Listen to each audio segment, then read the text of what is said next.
Hola, buenas noches. Una vez más estamos transmitiendo de nuestro canal Silane Salud y hoy, por nuestro interés de seguir haciendo de la vida una historia saludable, tenemos a la doctora Karina Vélez, especialista en neurología y presidenta de la Asociación de Cefalea y Migraña. Buenas noches, doctora. Buenas noches, doctora Ana. Muchas gracias por la invitación. Bueno, pues hoy vamos a hablar de un tema muy controversial que es de interés para muchos de nosotros, que es el infarto cerebral, que para nosotros es un enemigo latente. Doctora, una pregunta. ¿Cómo definimos el infarto cerebral? Bueno, el infarto cerebral se debe definir como una enfermedad neurológica en donde lo que ocurre es una interrupción del flujo sanguíneo en un área de su cerebro, y dependiendo del área afectada, pues nos va a dar la sintomatología. Es lo que la gente comúnmente conoce como embolia. Ok. Es muy importante reconocer que 1 de cada 6 personas ha presentado o va a presentar un evento vascular de este tipo, al menos alguna vez en su vida. Y yo creo que muchos de nosotros conocemos a alguien que ha presentado uno de estos padecimientos. ¿Cómo estamos parados hoy en día en México, doctora? ¿Qué tan frecuente es esto? Bueno, de acuerdo a lo que se ha revisado, se reporta que puede haber de 130,000 personas por cada 100,000 habitantes, o 230,000 por cada 100,000 habitantes. O sea, es una enfermedad además devastadora, ¿no? Ok. Y en cuanto a grupos de edad, ¿a qué edad se presenta? ¿Cuál es lo más frecuente? Bueno, es una enfermedad que puede aparecer en cualquier etapa de la vida. Puede aparecer en los niños, que es poco frecuente afortunadamente, en la gente joven, y donde se habla que predomina más, o sea, aparece más esta enfermedad, este evento vascular cerebral, es a partir de los 65 años de edad. 65 años de edad, que ya también es una edad importante, ¿no? Digo, hablando de secuelas que ahorita más adelante las vamos a mencionar. Y bueno, hay factores de riesgo, hay una parte de factores de riesgo modificables y hay unos no modificables. ¿Qué nos puede decir de esto?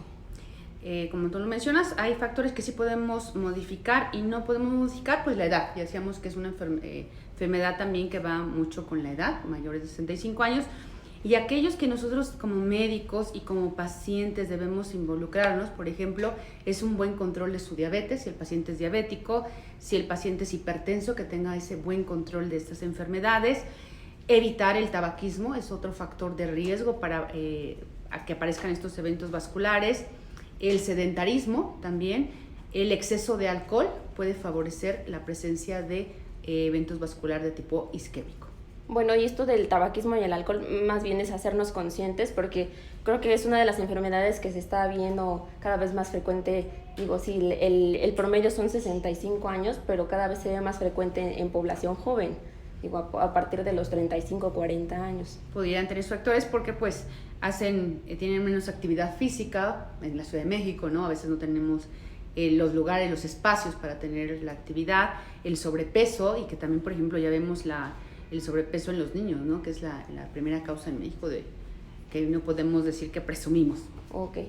¿Qué nos puede decir de los signos? ¿Cómo identificar? Porque esto es muy importante, ¿no? Hablábamos es una de las enfermedades o de los padecimientos donde el tiempo es muy importante, el tiempo en acudir a un servicio de urgencia.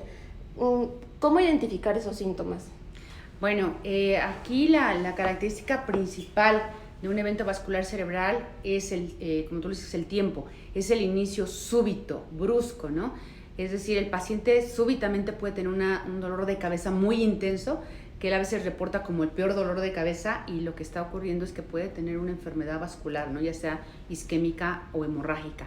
Si súbitamente, por ejemplo, tiene un mareo, es otro tipo de síntoma, o súbitamente pierde la visión, ya sea de uno o de dos ojos, o ve doble, esto te está hablando de que pudiera ser un evento vascular. Es el inicio en un muy corto tiempo porque es una interrupción súbita del flujo sanguíneo cerebral, de la oxigenación de la glucosa, que nos va a dar estos síntomas. ¿Y cómo sería para nosotros como público en general memorizar o aprender a identificar ese tipo de síntomas?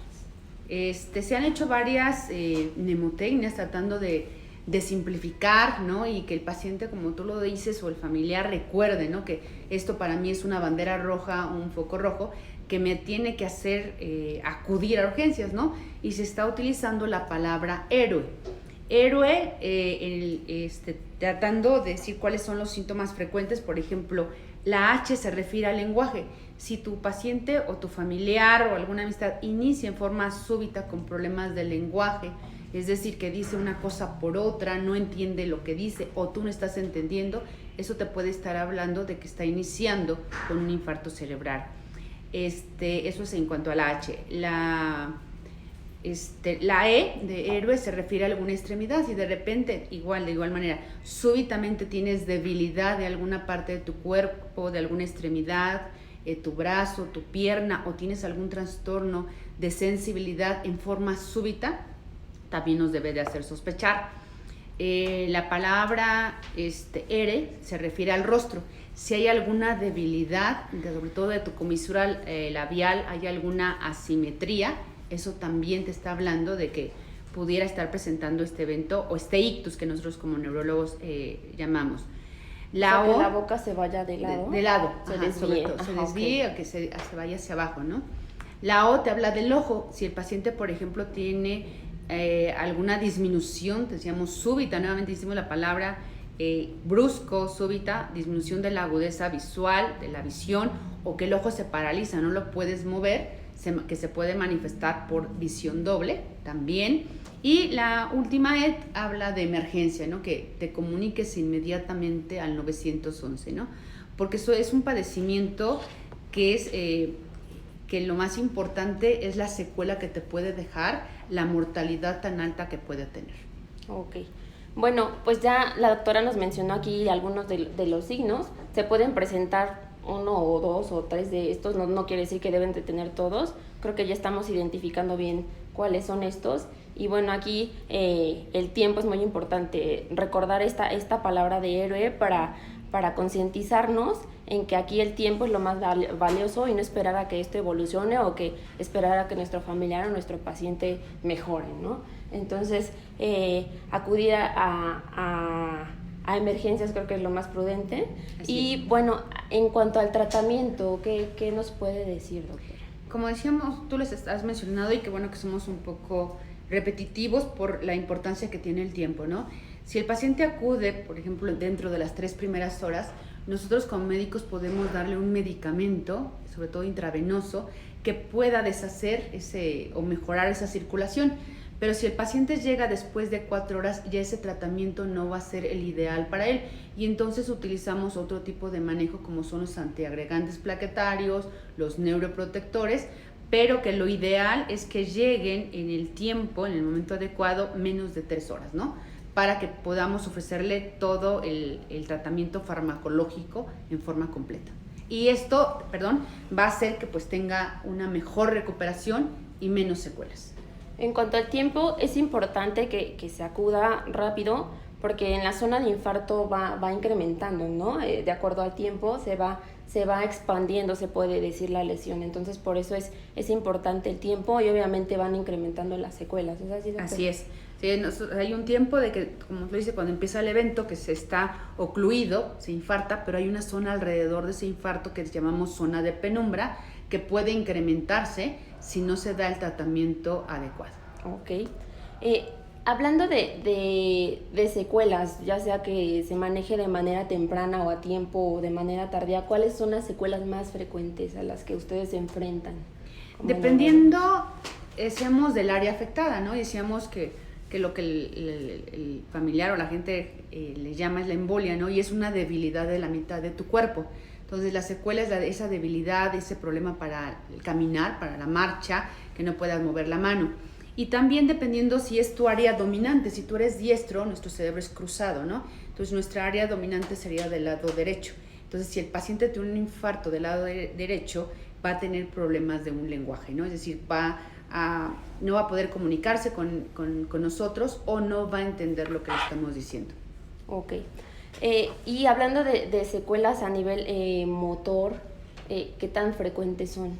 Son frecuentes, decíamos, dependiendo del área motora, decíamos si es del lado izquierdo, que seamos cruzado, nuestra afección va a ser del lado derecho, ¿no? Entonces, el paciente no va a poder mover, puede quedar todo rígido, espástico, sobre todo también si no damos la rehabilitación en forma temprana. Ok.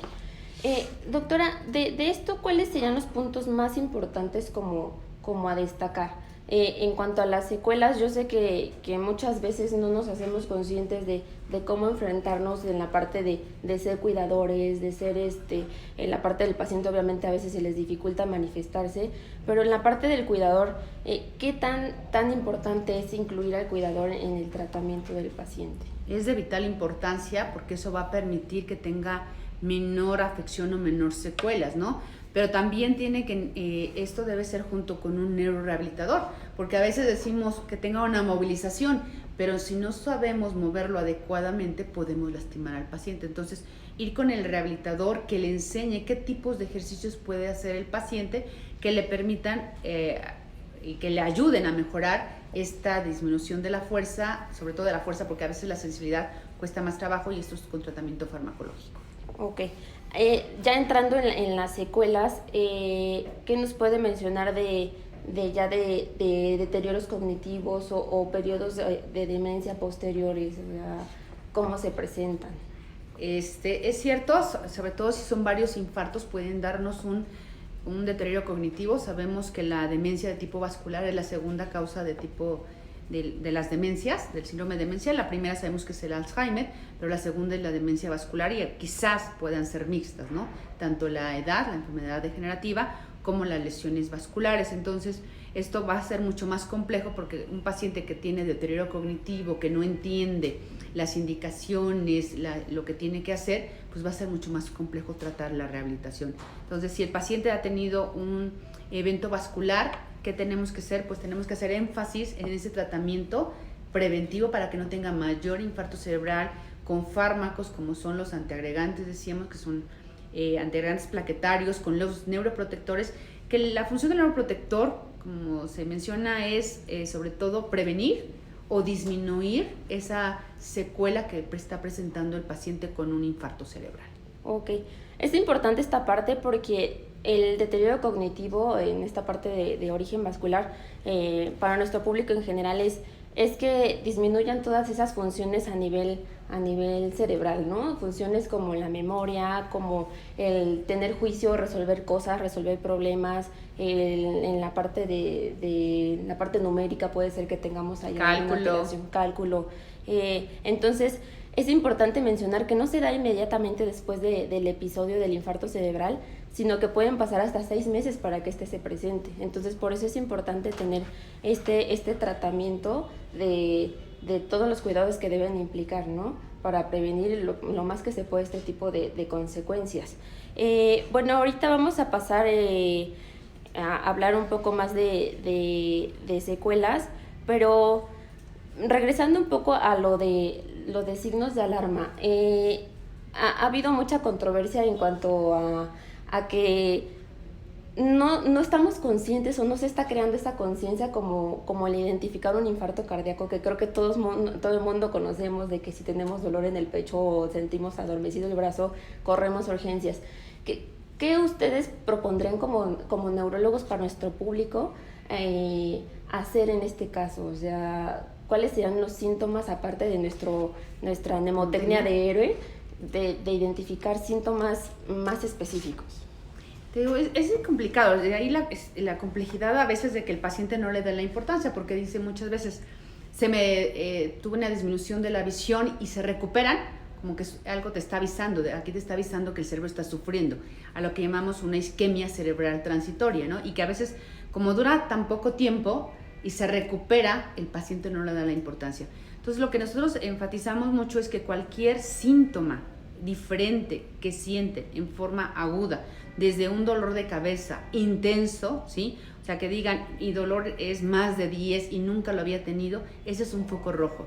Que si el paciente, te decíamos, en forma súbita, tiene esa debilidad de su brazo o de la mitad de su cuerpo, aunque se recupere unos minutos después, eso ya te está hablando que tuvo una afección de la circulación a nivel cerebral y que no es porque estaba en mala posición, que se acostó sobre esa pierna o ese brazo, y entonces muchas veces piensan que fue la mala posición la que ocasionó este trastorno sensitivo o esta falta de movilidad, ¿no?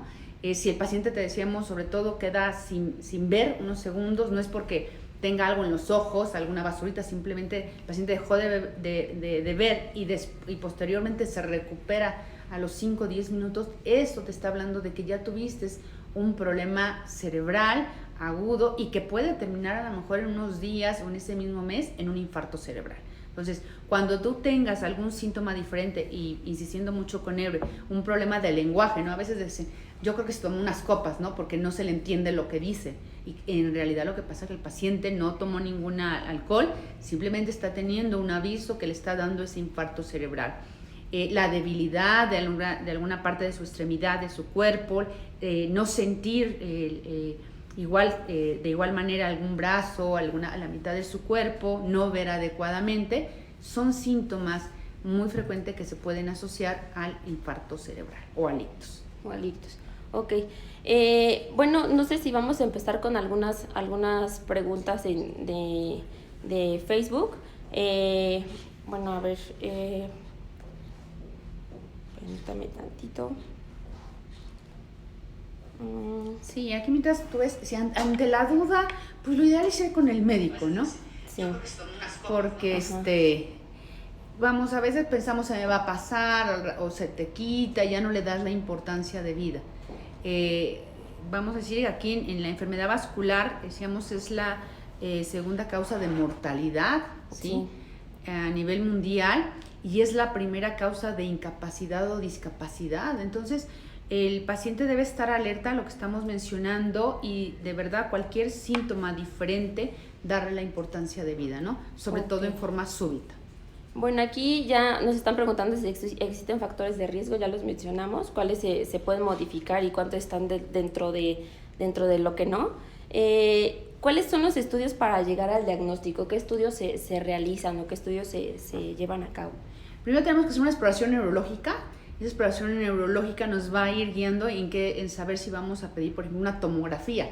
Principalmente pedimos primero un estudio de imagen para saber si estamos ante un evento isquémico, que es el 80%, o un infarto cerebral, el 80% de los casos, o ante un evento hemorrágico, que ocurriría el 20%, ¿no? Entonces, lo primero que hacemos para saber distinguir si es un evento isquémico y hemorrágico, y de acuerdo a eso vamos a dar el tratamiento adecuado. Ok. Nos están preguntando qué tanto se conoce de la genética en mexicanos que tenga relación con este padecimiento. Sí hay un poco de factor genético, sobre todo si existe el antecedente de que algún familiar tuvo un evento vascular cerebral, sí hay cierta predisposición, sobre todo también si tuvo algún aneurisma, una malformación, hay cierta predisposición genética. Y nos están preguntando de una manera muy directa si existe algún consejo en cuanto a la alimentación, que muchas veces se dice, ¿no? Que, por ejemplo, la dieta mediterránea nos puede ayudar a evitar este tipo de padecimientos. Si la dieta mediterránea se está utilizando mucho para el deterioro cognitivo, ¿no? Para una dieta mucho más saludable. Para el evento vascular cerebral, los factores de riesgo que también se mencionan, que a lo mejor no los comentamos, es si tiene el colesterol alto, por supuesto, los triglicéridos altos. Entonces, la dieta aquí va a ayudar mucho si llevas una dieta saludable con una disminución de colesterol y triglicéridos, además de medicamentos. Así es importante la dieta. Nos preguntan qué tanto está afectando el estrés crónico para tener un EBC. Bueno, sabemos que todo mundo en mayor o menor cantidad tenemos cierto estrés. Lo ideal, por eso, yo creo que lo que va más a ayudar, además de llevar esa dieta saludable, un buen control de las enfermedades sistémicas que tenemos, es la realización de ejercicio. Igual hemos tenido la oportunidad de estar en los cursos internacionales y de la misma manera, para el deterioro cognitivo, llámese ya demencia, el factor protector más importante es el ejercicio. Okay. Entonces, el que el paciente haga ejercicio también va a manejar de manera adecuada ese estrés, ¿no? Okay. Nos están haciendo una pregunta acerca de secuelas. Y nos están preguntando qué tipo de secuelas pueden ser permanentes. O sea, si hay una fase de recuperación en esto, y en la fase de recuperación, qué tanto se recupera el paciente, en qué condiciones, en la parte motora o cognitiva. Pero si queda una secuela permanente, ¿qué tipo de secuelas son las más frecuentes que queden? Son el problema motor y también, como tú lo mencionas, a veces no le damos la importancia porque el paciente empieza a tener problemas de juicio que a veces pueden ser muy sutiles y no se le da la importancia, ¿no? O problemas de memoria de corto plazo. Los pacientes recuerdan perfectamente lo que hicieron hace algunos años, pero no recuerdan y tratan de utilizar estrategias. Entonces, a veces aquí estudios que llamamos neuropsicológicos nos pudieran ayudar a delimitar y trabajar esas secuelas. ¿Que esas las realizan ustedes como neurólogos? No, aquí pedimos la ayuda del neuropsicólogo. Nosotros hacemos pruebas básicas como un mini mental, como un estudio de MoCA, para evaluar en forma rápida si el paciente tiene un deterioro cognitivo o si tiene alguna afección cognitiva. Pero si ya queremos delimitar bien el área, que es la abstracción, que es el juicio, el cálculo, nos ayuda más el estudio neuropsicológico. Neuropsicológico, entonces aquí sí es parte del estudio de cuando estamos pensando en alteración en las funciones mentales superiores. Ok. Aquí hay una pregunta muy curiosa, que si las personas que se enojan mucho tienen algún factor de riesgo. No necesariamente, no, o sea, el carácter no influye. Yo creo que influye más si el paciente, decíamos, es sedentario, tiene obesidad, fuma demasiado, o más bien fuma, ¿no? Aquí no hay ninguna relación protectora con el tabaquismo, a diferencia del alcohol, ¿no? Que tiene si se toma en forma adecuada, pero la mayoría se excede y ese es un factor de riesgo. No, el enojo no va relacionado tampoco. Ok. Dice, ¿con qué doctor debo ir? ¿Neurólogo, psiquiatra, médico general? Si quiero prevenir todo esto. Bueno, vamos por pasos. El que ve el evento vascular cerebral y que tratamos de hacer prevención somos los neurólogos, ¿sí? Buscando esos factores de riesgo, porque a veces son infartos tan pequeñitos, tan sutiles, que el mismo paciente se da cuenta, ¿no? Entonces, tratar que ir con el neurólogo, o si tiene un médico de cabecera, de confianza, también puede ayudarle, ¿no? Y ese es el primer paso. El psiquiatra aquí sobre todo va a manejar el problema conductual, ¿no? Si tratamos de manejar eso en equipo, y el psiquiatra maneja los problemas conductuales que también son parte del síndrome demencial, ¿no? No necesariamente son alteraciones cognitivas, como decíamos, juicio, cálculo, sino también pacientes que pueden estar irritables, con problemas de sueño, agresivos. Entonces, aquí sí entraría o jugaría un papel importante el psiquiatra. Doctora, ¿estos pacientes se deprimen? Claro que sí. Sí se van a deprimir, y sobre todo se dan cuenta, ¿no?, que tienen ese déficit. Si el paciente antes de esto era totalmente independiente y de repente decíamos que esto ocurre en forma, no es gradual, no es como el tipo Alzheimer, que sabemos que la demencia tipo Alzheimer es gradual, tiene que pasar 6 meses, que esto es progresivo, esto es súbito. Entonces, estar tú bien, caminando adecuadamente, hablando adecuadamente, tengas ese problema de que no puedes comunicarte, no puedes moverte, no puedes caminar, dependas de una tercera persona, eso sí te va, pues por supuesto, a impactar en tu calidad de vida y te puede causar depresión. ¿Y estos pacientes llegan a presentar dolor? También, es que va a depender del área afectada, pudiera el paciente quejarse igual de dolor, ¿no? De dolor a la movilización. Y esto muchas veces el paciente no se quiere mover, a lo mejor por la depresión, y se va anquilosando, nos va provocando mayor dolor. Entonces, lo que pedimos siempre, o se utiliza, es lo que no se usa se atrofia y te va a provocar dolor. Entonces, sí, también puede ser parte de las secuelas que puede presentar el paciente con un infarto cerebral. Ok. Aquí están preguntando acerca de la insuficiencia venosa, las conocidas como varices. Si es algún tipo de aviso de poder presentar algún infarto cerebral. Eso no es un aviso, nos puede dar otro tipo de problemas de tipo venoso, pero no es un factor de riesgo. Ok. Regresando al tema aquí nos están preguntando de los neuroprotectores, ¿cómo funcionan? El neuroprotector, la función es, decíamos, que previenen esta enfermedad, funcionan a nivel de la membrana neuronal, ayudando a esa integridad que tiene la neurona. Entonces, esto va a prevenir que haya disminución o que vaya a proteger contra otro evento vascular cerebral. Ok, pues dentro de todas las preguntas creo que ya mencionamos algunas.